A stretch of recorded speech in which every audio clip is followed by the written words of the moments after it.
ব্রাহ্মণবাড়িয়ায় মানহাজগত বিরোধকে কেন্দ্র করে মসজিদ ভেঙে ফেলা হয়েছে, বিষয়টা কতটা সঙ্গত, কিভাবে মুসলিমদের মধ্যে পারস্পরিক সৌহার্দ্য বাড়ানো যেতে পারে?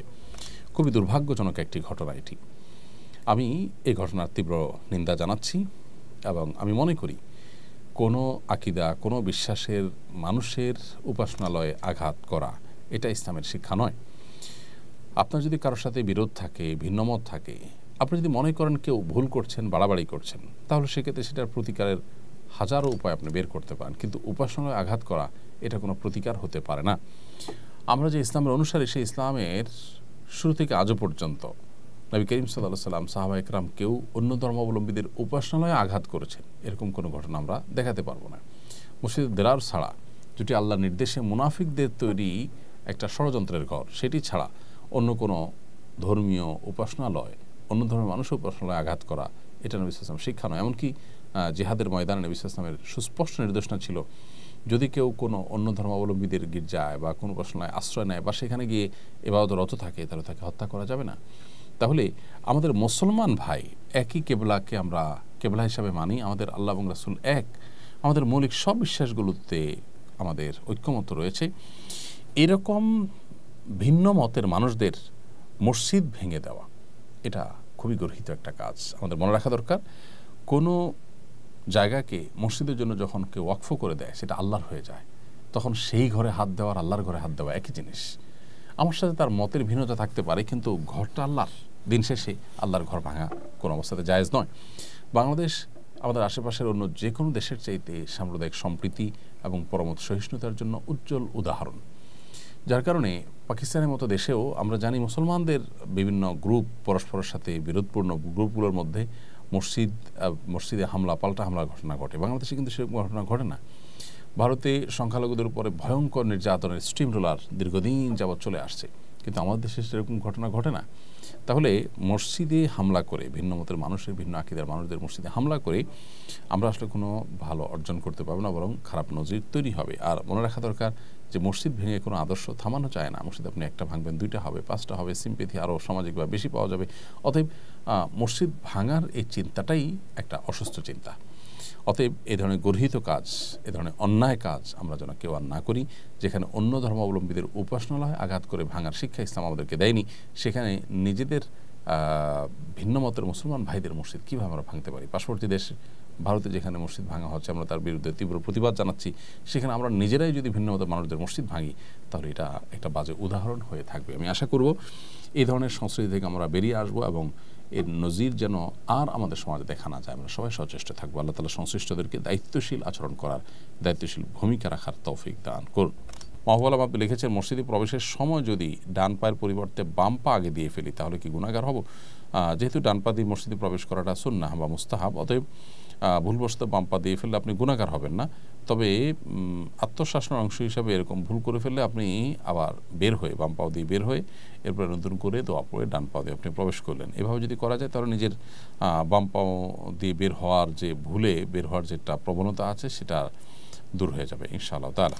এমনি নোমান আপনি লিখেছেন, মসজিদের ওয়াকফকৃত জায়গায় জনসাধারণের চলাচলের রাস্তা নির্মাণ ও ঈদগাহ নির্মাণ করা জায়েজ আছে কিনা? ভাই নোমান, মসজিদে ওয়াকফকৃত জায়গায় এবং সাধারণের জন্য চলাচলের জন্য রাস্তা নির্মাণ করা হয়েছে, সেই রাস্তায় আপনি ঈদগাহ নির্মাণ করতে পারবেন না। মসজিদের জন্য কেউ যদি ওয়াকফ করেন এবং সেটা যদি মসজিদের কোন কাজে ব্যয় হবে সেটা নির্দিষ্ট করে দিয়ে থাকেন, তাহলে যেখানে দিয়েছেন, যে উদ্দেশ্যে দিয়েছেন, সেই উদ্দেশ্যে সেটা ব্যয় করতে হবে। মসজিদের জায়গাতে আপনি ঈদগাহ করতে পারবেন না। হ্যাঁ, যদি দান করার সময় এটা মসজিদ, এটা ঈদগাহের জন্য নির্দিষ্ট করে দিয়ে থাকেন ওয়াকফকারী, দানকারী, তাহলে সেক্ষেত্রে সেটা ঈদগাহ হতে পারে। মসজিদের জায়গায় মসজিদের কল্যাণমূলক, যেমন মসজিদের ইমাম সাহেবের ঘর অথবা কোনো ভাড়া দেওয়ার জন্য ভবন বা মসজিদের রিলেটেড যে জিনিসগুলো আছে, যেগুলো মসজিদের স্বার্থে ব্যয় হবে, সেরকম কিছু করা যাবে। মসজিদের জায়গায় যেমন মাদ্রাসা নির্মাণ করা জায়েজ না, ঠিক একইভাবে আপনার ঈদগাহ নির্মাণ করা জায়েজ নেই। আর মানুষের চলাচলের রাস্তা, এটা তো রাস্তা হিসাবে নির্মিত, অতএব সেখানে ঈদগাহ বানাতে পারবেন না। প্রত্যেকটা দানের যে উদ্দেশ্য আছে, সেই উদ্দেশ্য অনুযায়ী সেটাকে ব্যবহার করতে হবে।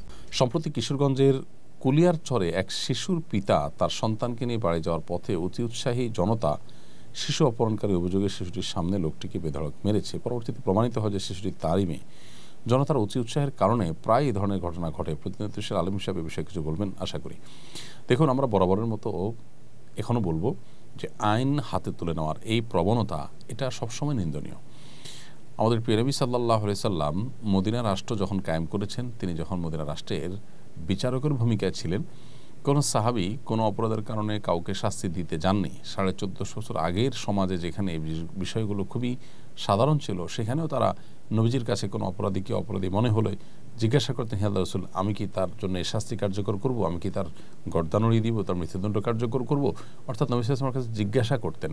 তার কাছে মনে হয়েছে বিষয়টা প্রমাণিত এবং লোকটা দোষী, তারপর নবীজি সাল্লাল্লাহু আলাইহি ওয়াসাল্লামের পারমিশনের অপেক্ষা থাকা, এটা হলো বিচারিকভাবে বিষয়টিকে প্রমাণ হওয়া পর্যন্ত অপেক্ষা করার মতো বিষয়।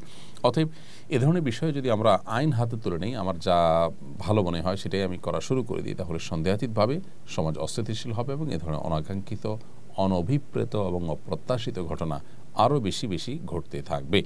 বিধায় আমরা এই আইন হাতে তুলে নেওয়ার কালচার থেকে বেরিয়ে আসার চেষ্টা করব এবং এখান থেকে নিজেদেরকে যথাসম্ভব আমরা বিরত রাখার চেষ্টা করব।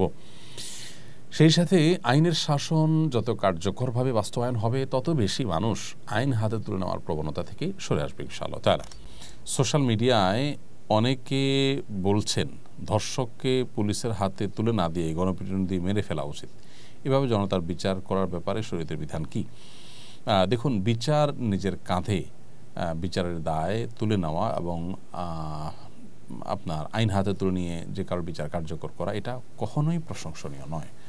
যত ভালো যুক্তি এখানে দেয়া হোক না কেন, এটা অনাচারের রাস্তাকে উন্মুক্ত করবে। এর ফলে একজন আরেকজনের বিরুদ্ধে আপনার শত্রুতা উদ্ধার করার চেষ্টা করবে, এ ধরনের অভিযোগ তুললে যে কেউ যে কাউকে আঘাত করার চেষ্টা করবে।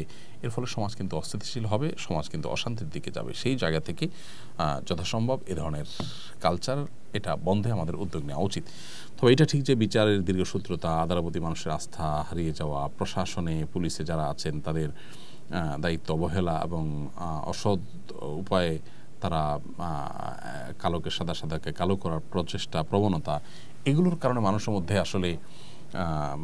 আস্থাহীনতার সূচনা হয়েছে, আস্থাহীনতার ব্যাপারটি ঘটেছে এবং যার ফলশ্রুতিতে মানুষ এ ধরনের কথা বলে। তো আমাদের উচিত হলো এগুলোকে যথাসম্ভব মোকাবেলা করা শক্ত হাতে এবং সমাজে আপনার আইনের শাসন প্রতিষ্ঠা করার জন্য প্রত্যেকে যার যার জায়গা থেকে কাজ করার চেষ্টা করা দরকার। এটা যদি না করি এবং সবাই যদি আইন হাতে তুলে নিতে থাকি, তাহলে অনেক নিরপরাধ মানুষকে শত্রুতা উদ্ধারের জন্য এই ধরনের মিথ্যা অজুহাত দিয়ে মানুষকে তার ব্যাপারে খেপিয়ে তাকে মেরে ফেলার প্রবণতা আমাদের সমাজে তৈরি হবে, যেটা আমাদের কারোরই কাঙ্ক্ষিত নয়। আস-সুন্নাহ ফাউন্ডেশন, উম্মার স্বার্থে সুন্নাহর সাথে।